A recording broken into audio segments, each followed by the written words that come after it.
dikhaskan kepada seorang Nabi yang bernama Yusuf alaihissalam. Satu surah yang khusus. Nabi Muhammad SAW juga ada surah yang khusus, dan ada beberapa Nabi lagi di dalam Al-Quran terdapat kisah-kisah yang khusus tentang mereka. Dan kisah-kisah ini adalah kisah yang paling baik, kisah-kisah yang paling baik. Dan kalau kita tengok pada surah Al-Kahfi, surah yang 18, surah yang ke-18, ayat yang ke-13, bagaimana Allah Subhanahu Wa Taala merakamkan sekali lagi, menarik minat, menarik perhatian kita supaya memperhatikan kisah-kisah, cerita-cerita yang terdapat di dalam Al-Quran. Nahnu naqussu 'alaika naba'ahum bil haqq innahum fityatun amanu bi rabbihim wa zidnahum huda. Ayat yang ke-13. Kami ceritakan kepada Muhammad kisah mereka dengan sebenarnya. Sesungguhnya mereka adalah pemuda-pemuda yang beriman kepada Tuhan mereka, dan kami tambahkan petunjuk kepada mereka. Dan begitu juga di dalam surah Al-A'raf. Surah Al-A'raf ini ayat yang ke-7, surah yang ke-7, ayat 176. Surah Al-A'raf ayat yang ke-7, surah yang ke-7 ayat 176.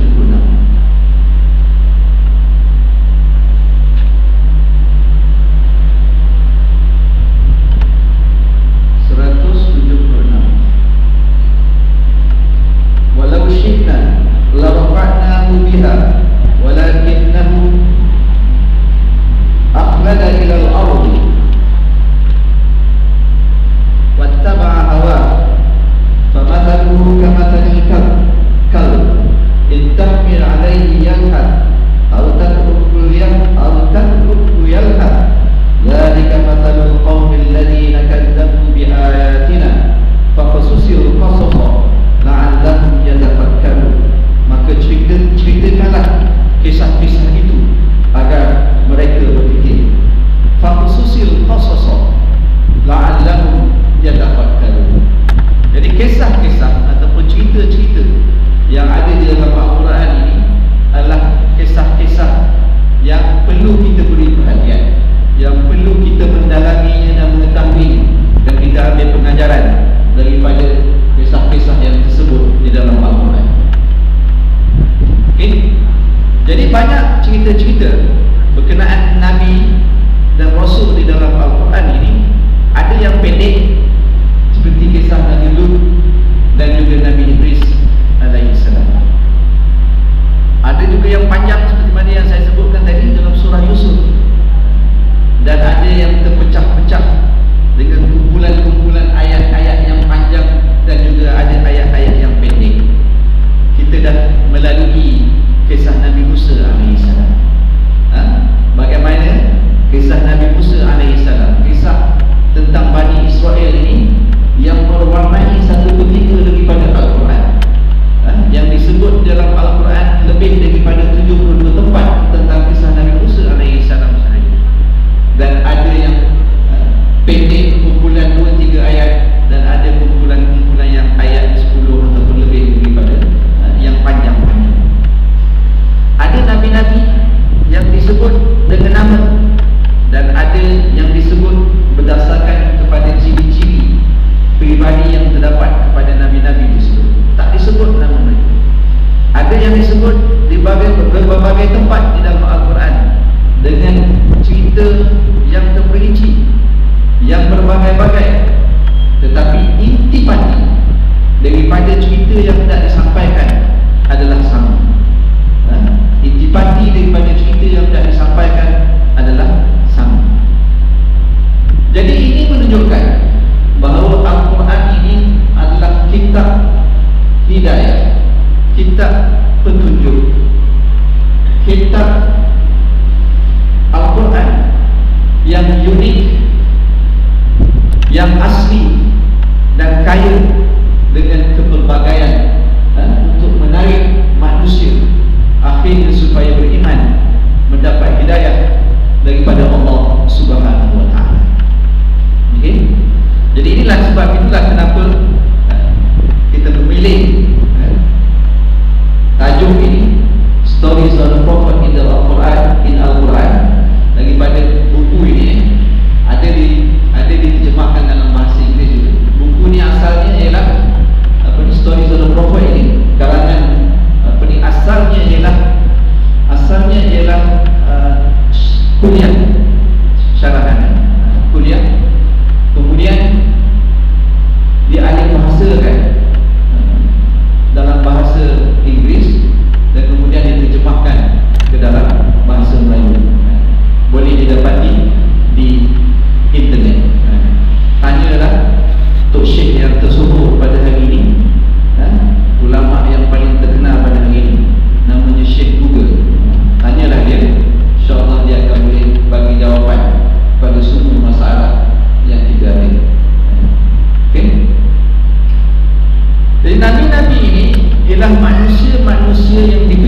tulis ataupun sebelum kita tahu tentang bila berlakunya ataupun tarikhnya yang tepat, berlaku lebih beribu-ribu tahun dahulu.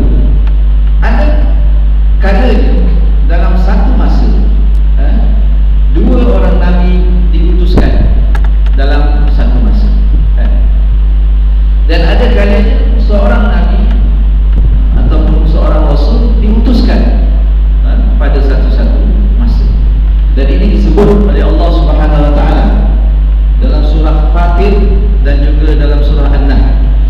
Dalam surah An-Nahl, dalam surah Lebah, ayat surah yang ke-16, Allah Subhanahu Wa Taala menyebut di dalam ayat yang ke-36, surah An-Nahl, surah 16 ayat yang ke-36. Macam mana Allah sebut? Macam mana firman Allah di dalam surah ini?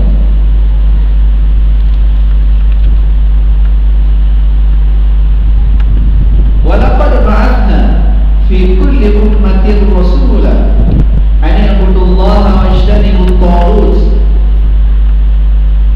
faminhum man hadallahu wa minhum man haqqat alaihi dhalalah fasiru fil ardi fanzuru kaifa kana 'aqibatul mukadzibin.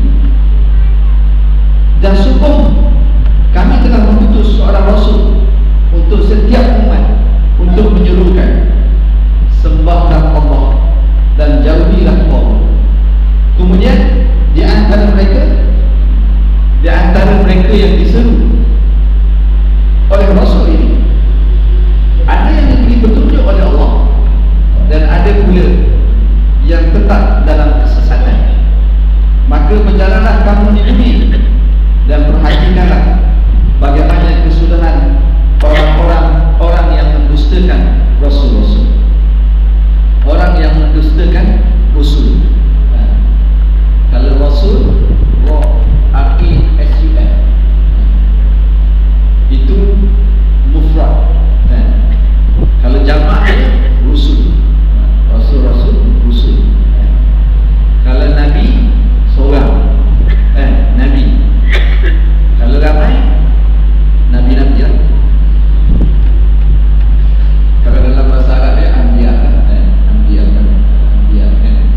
Okay. Dan dalam surah Fatir, surah 35, tak apa ya, kita lambat sikit, tapi insyaAllah mudah-mudahan akhir ini kita ingat surah Fatir, surah 35, surah An-Nahl, surah yang ke-16. InsyaAllah mudah untuk kita akhir dan nanti untuk membantu kita dalam kehidupan seharian kita, kat mana tempat untuk rujukan kita yang utama. Dalam surah Fatir ayat yang ke-24, Allah Subhanahu Wa Taala berfirman, a'udzubillahi minasyaitonir rajim, inna arsalnaka bil haqqi basyiran wa nadhira wa in min ummatin illa wala fiha nadhir. Sungguh kami mengutus engkau dengan membawa kebenaran sebagai berita gembira dan sebagai peringatan, dan tidak ada satu pun umat melainkan di sana telah datang seorang pemberi peringatan. Okey. Jadi setiap bangsa, setiap kaum, setiap negara, Allah Subhanahu Wa Taala utuskan kepada mereka ini nabi-nabi dan juga rasul-rasul. Jadi kita umat akhir zaman, nabi kita yang diutuskan kepada kita ialah Rasulullah Sallallahu Alaihi Wasallam. Daripada mula Rasulullah Sallallahu Alaihi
124,000 nabi-nabi al-anbiya yang diutuskan, dan ada lebih daripada 300 orang daripada mereka yang dianggap sebagai rasul ataupun rusul. Dan Allah Subhanahu wa taala memilih untuk menyebut 25 orang nabi dan rasul di dalam Al-Quran. Dan ini kita boleh dapati di dalam dua tempat. Yang pertama, tempat di dalam surah Al-An'am. Ajar catat surah Al-An'am, surah yang ke-6, daripada ayat 83 hingga 86. Kalau cucu tanya kat mana dalam Al-Quran ni Allah sebut cerita pasal Nabi-Nabi ni, Allah sebut nama Nabi-Nabi dan Rasul ni, malam ni tak ada sebab, tak tahu. Tapi kalau tak tulis memang lupa, memang lupa, memang akan bulan depan dia akan tanya balik, akan tanya soalan kat mana disebut. Itulah masalah sikap yang kita ada pada hari ini. Banyak di antara krisis umat Islam hari ini, salah satunya ialah masalah sikap, behavior, akhlak umat Islam. Kita tahu ilmu itu adalah penting, ilmu itu adalah penting, kerana dengan ilmu yang ada dengan ilmu yang ada dengan kita ini, kita menggunakannya untuk membentuk ataupun untuk membantu akal kita berfikir. Jadi apabila ia membantu akal kita, maka akan timbullah apa yang disebut sebagai fikrah, sebagai fikrah, satu kefahaman. Hatta orang yang bertaklid buta, orang yang ikut saja orang lain, dia pun sebenarnya ada juga ilmu dia tu kan. Kalau tidak, dia tak akan bertaklid kan.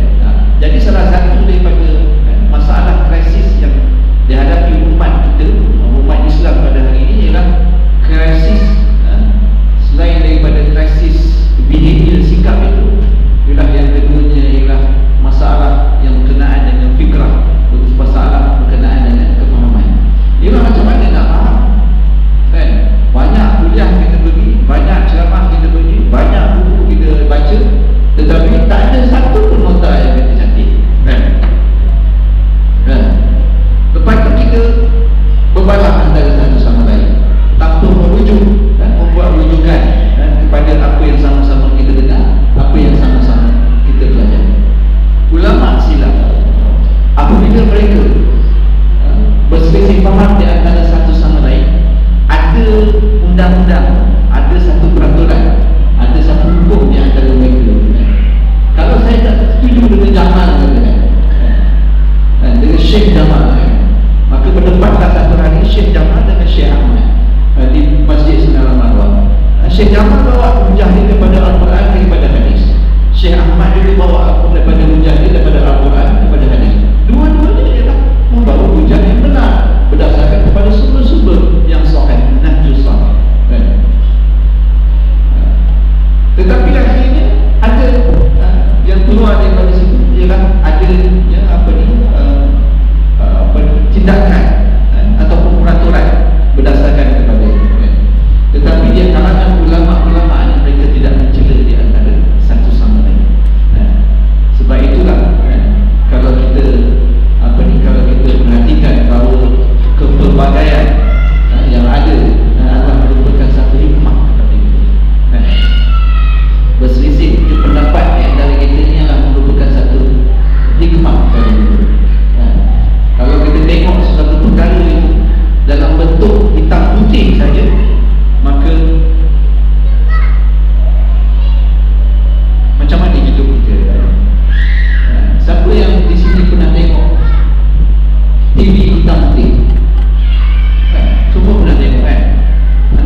perlindungan daripada Raja Najasyi. 70 Rasulullah SAW suruh pindah, dan 80 yang berhijrah bersama-sama dengan Nabi SAW.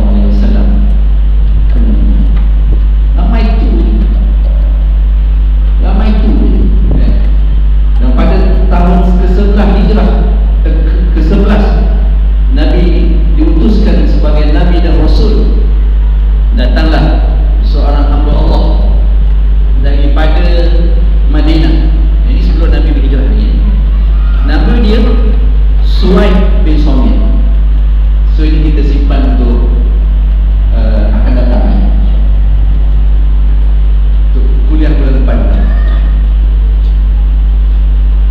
Ada seorang hamba Allah yang sebelum berjumpa dengan Nabi SAW, ialah seorang musyrik. Nama dia Suhaib bin Somit. Suhaib bin Somit. Ingat nama ni. Beliau ini adalah seorang penyair yang hebat daripada Yathrib, daripada Madinah. Dan kaum dia, suku bangsa dia, menggelar dirinya sebagai Al-Kamil. Sebagai Al-Kamil maknanya sempurna lah. Pasal apa? Pasal kecekalannya, kepenyairannya, bangsawannya dan keturunannya. Kemudian beliau datang ke Mekah untuk menunaikan ibadah haji dan umrah. Dan golongan musyrikin di Mekah itu mereka dah memang tempat untuk buat. Jadi Rasulullah SAW berkesempatan bertemu dengan beliau. Jadi Rasulullah SAW berdakwah kepada Suhaib bin Somit. Lalu dakwahnya kepada Islam. Dalam kesempatan ini Suhaib berkata kepada Nabi SAW. Dia kata,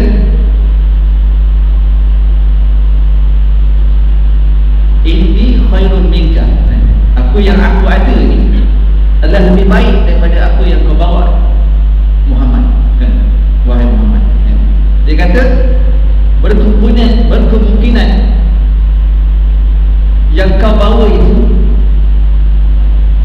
saya rephrase balik. Berkemungkinan apa yang kau bawa itu semulia dengan apa yang ada bersama.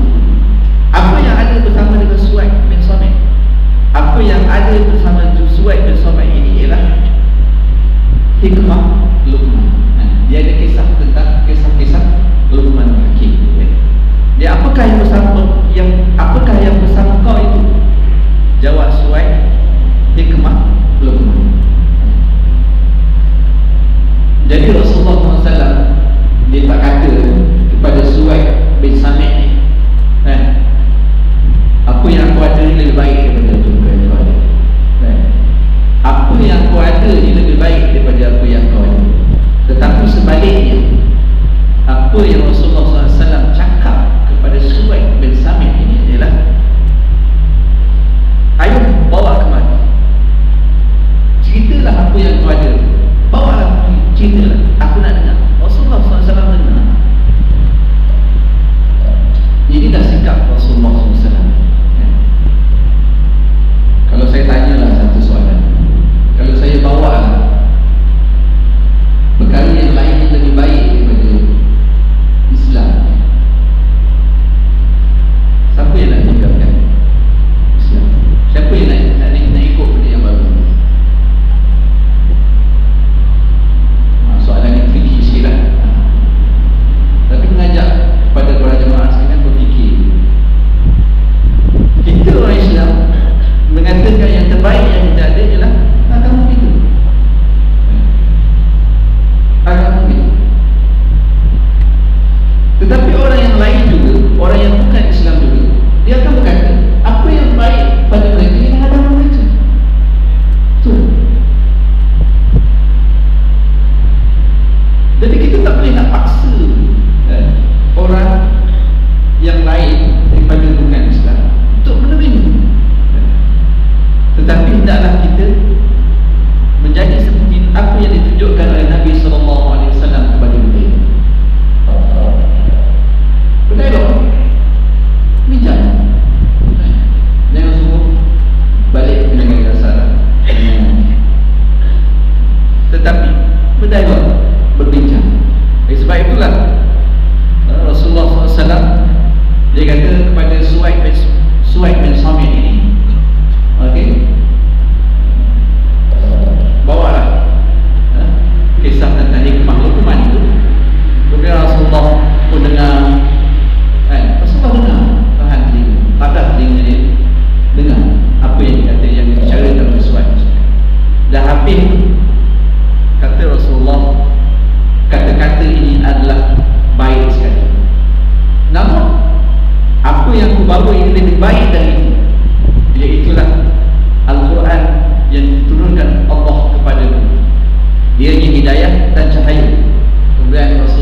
kalau dia tak senyum, kita tak senyum, bertekak lah kita kan. Dan jangan sekali-kali lah bertekak di dalam masjid ataupun dalam kawasan. Jangan sekali-kali lah bertekak di mana-mana pun kan. Sebarkanlah rahmat, seperti mana Nabi SAW diutuskan kepada kita, wa ma arsalnaka illa rahmatan lil alamin, dan tidak aku utuskan engkau wahai Muhammad sallallahu alaihi wasallam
ke-13 hingga 29 disebut tentang Rasul yang diutuskan kepada penduduk di dalam kepada kaum di dalam surah Yasin, tetapi nama mereka tidak disebut.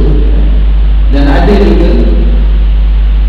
ada juga yang nama tidak disebut dan cerita tentang mereka juga tidak disebut. Ini terdapat di dalam surah Ghafir seperti mana yang disebut oleh Allah Subhanahu wa taala, walaqad, di dalam surah Ghafir ayat 78. Walaqad arsalna rusulan min qablika minhum man qasasna 'alaika wa minhum man lam naqsus 'alaika wa ma kana li rasulin an ya'tiya bi ayatin illa bi idznillah fa idza jaa amrullahi qudiya bil haqqi wa khasira hunalika al-mubtilun.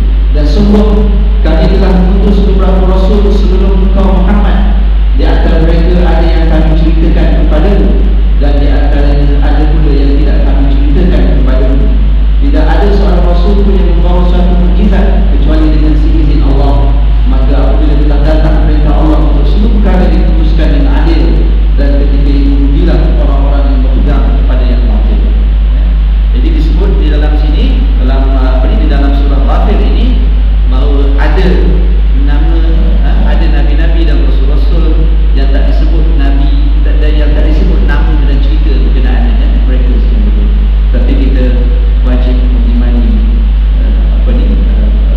apa yang disebut di dalam Al-Quran. Ada beberapa slide lagi, kalau saya sambung ni habis pukul 9.30. Jadi insya-Allah kita kita sambung ke bulan depan. Jadi sebenarnya apa yang kita lakukan ini, kita dah habis dah kisah Nabi Musa dan beberapa nabi yang diutuskan kepada Bani Israel. Yang ini kita patah balik. Kita patah balik pada permulaan kisah-kisah para anbiya ini. Jadi pada malam ini saya meletakkan